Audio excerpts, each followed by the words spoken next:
Lew Rockwell, fundador do Mises Institute, esteve no Brasil para o primeiro seminário de Escola Austríaca de Economia e nos concedeu uma entrevista no antigo pregão da Bovespa. Grande defensor da liberdade, Lew falou sobre a crise americana, o futuro do dólar e o ataque do Estado à liberdade. Acompanhe. It's good to have you here. We are here at the Bovespa, one of the largest exchanges in the world. And I would like to ask you a few questions about your visit, about your impressions of the Austrian school. So let's start. How do you see these movements around the world of more institutes and more discussions about Austrian economics lately? How do you see that movement evolving? Well, first of all, it's thrilling to be here in Brazil. It's great to be here in this great business city of Sao Paulo, and here, of course, in the stock exchange. Mises was once asked, what's the difference, how do you tell the difference in these mixed economies between a country that's more, on the capitalist side or on the socialist side, what's the difference? And he said, well, it's a functioning stock exchange.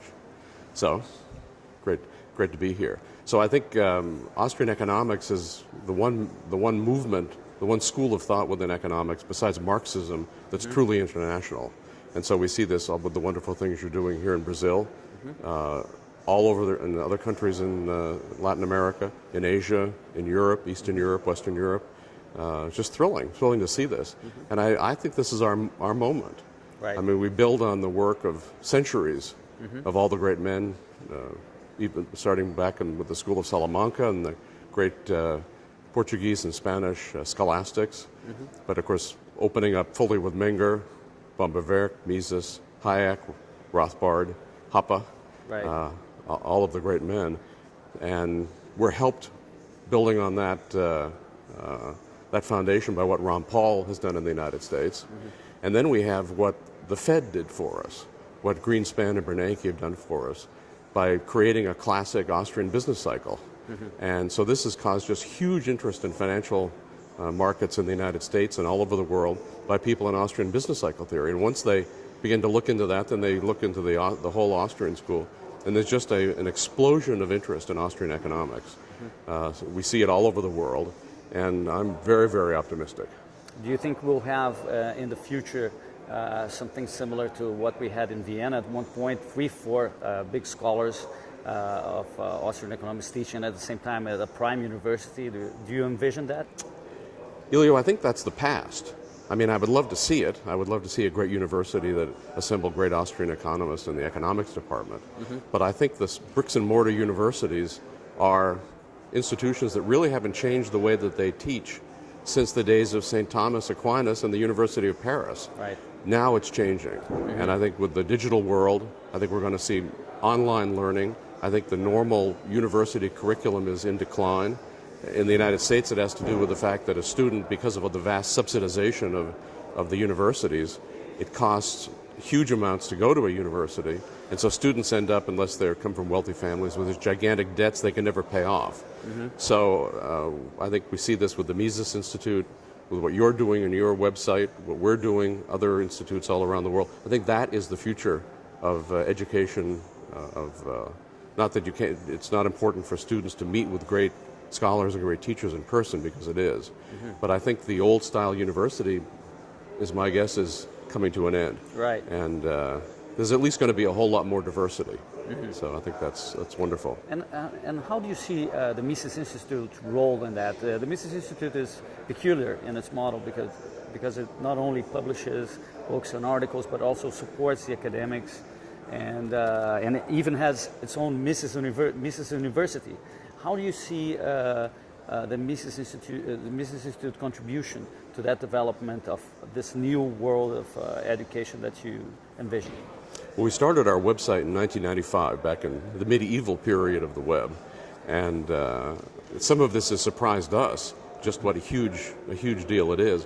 But we do publish. We have pretty much anybody interested in Austrian economics over the last 23 years the Mises University has been going on has been through that program.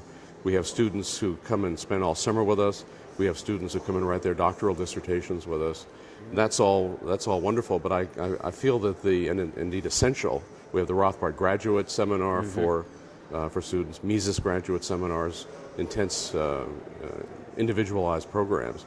But I think the web is the future, and so I think that we're just right now have our first course on the web, taught by Dr. Bob Murphy on the Austrian business cycle. And now the question is, do we have to cap the number of students who want to enroll in this? And it's not so much students who are in regular programs, but it's people in the financial world, business people, who want to learn about the Austrian business cycle theory. And they don't want to go get 3 credits someplace at a state university and sit in a dusty classroom and have some guy deliver the same lectures he's done for 25 years. So I think this is the future, and I think the Mises Institute is going to play a very key role in it. Lou, let's talk about the current scenario today. Despite the fact that we have this revival of Austrian economics and the success of the Mises Institute with a growing number of people reading the articles and becoming acquainted with our philosophy, we are seeing in the actual world a growing government, more intervention. How do you see us having a real result in the future of actually decreasing the size of the government? Well, no question that these days we're seeing an unbelievable increase in the size of the state. Whether it's, as you say, whether it's economic intervention, whether it's wars, whether it's violations of civil liberties, all the various things that both the Bush and the Obama administrations have done. So I would just say all the more need for the Austrian school, all the more need for our associated political philosophies of classical liberalism and libertarianism. And I think we're reaching young people. So it's true that in Washington and the other Brasilia and other of these horrible government-created cities, that they're doing bad things. But I think the young people are in revolt. I think all over the world, young people are very dissatisfied.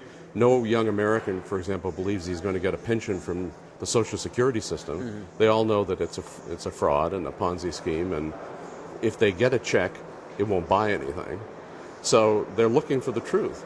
And we have to remember that what the government is doing is all built on lies. Right. So I would say it can't last, and it's just the time for us to just speak the truth. And even if we're not succeeding in our own lifetimes, there's something to be said for speaking the truth, for writing the truth, for reaching people in the future as well as the young people today. So I'm very pessimistic about what the government is doing, but very optimistic about what's happening by young people all over the world. And we can see it with what you're doing here in Brazil, too. Sure. And how do you see, with respect to the youth, how do you see these Tea Party movements that are springing up in the U.S.? How do you see that movement and the youth getting activists in the movement? You know, the Tea Parties are like the Ron Paul movement, very diverse in terms of age and in every other area. So you have old people, you have middle-aged people, and you have young people. The leadership of the Tea Party movements, I think, by and large, tends to be connected to the sort of the worst elements of the Republican Party.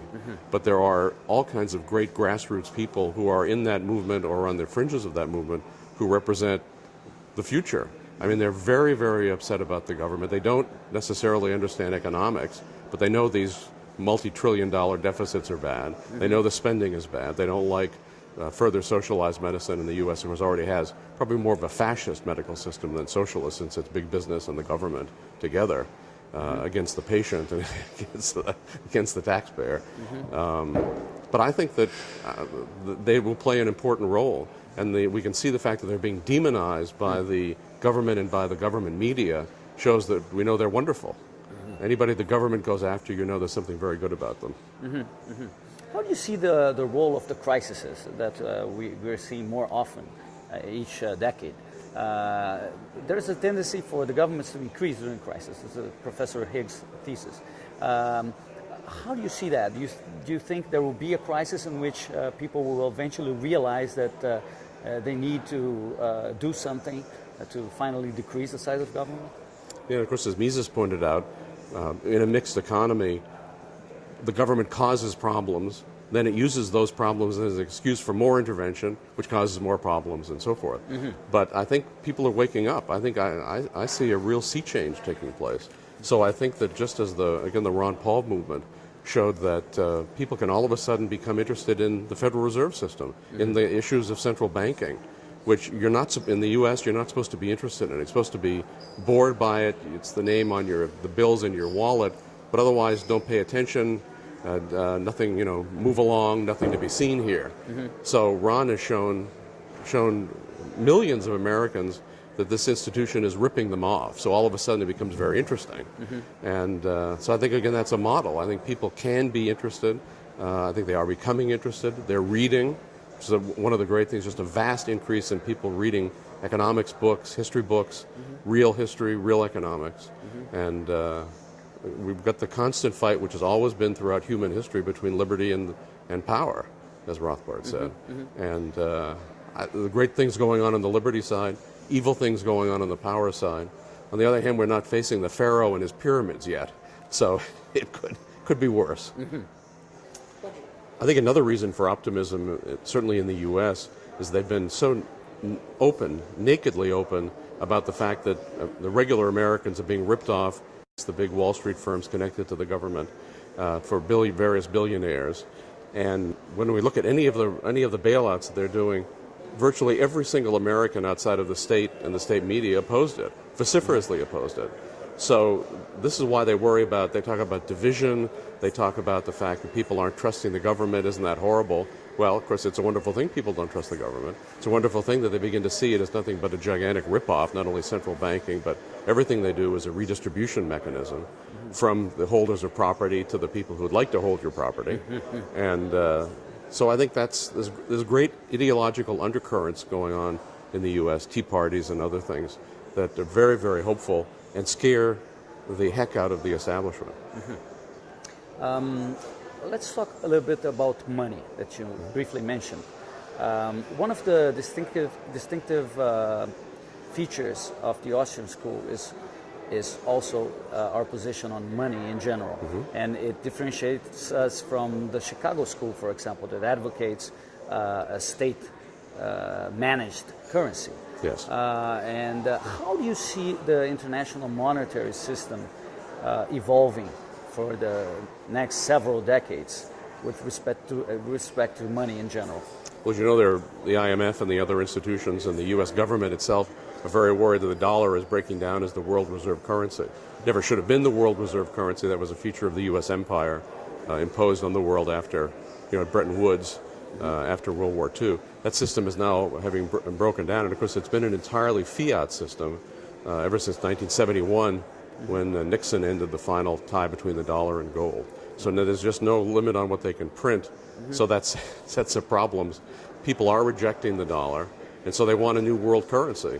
The U.S. wants to control it. They want to keep it the dollar, but it may not be possible. So there's a period of turmoil, and in such a period, new ideas can come forward.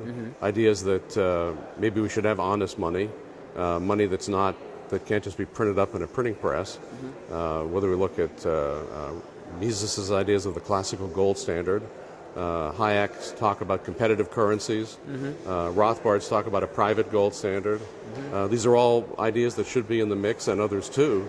But I think the whole system of just trust the government, believe their money, the fact that people are not believing it or worried about the future of the dollar, the fact that the government itself and all its related interests are worried about the dollar on a world level opens up the way for us to talk about different ideas that make far more sense and obviously are better for the people and for the ideas of private property and prosperity and human liberty that we all care so much about. Do you think one of these options might happen in our lifetime still? A little bit more of free banking or some return to the gold standard? Do you see that happening?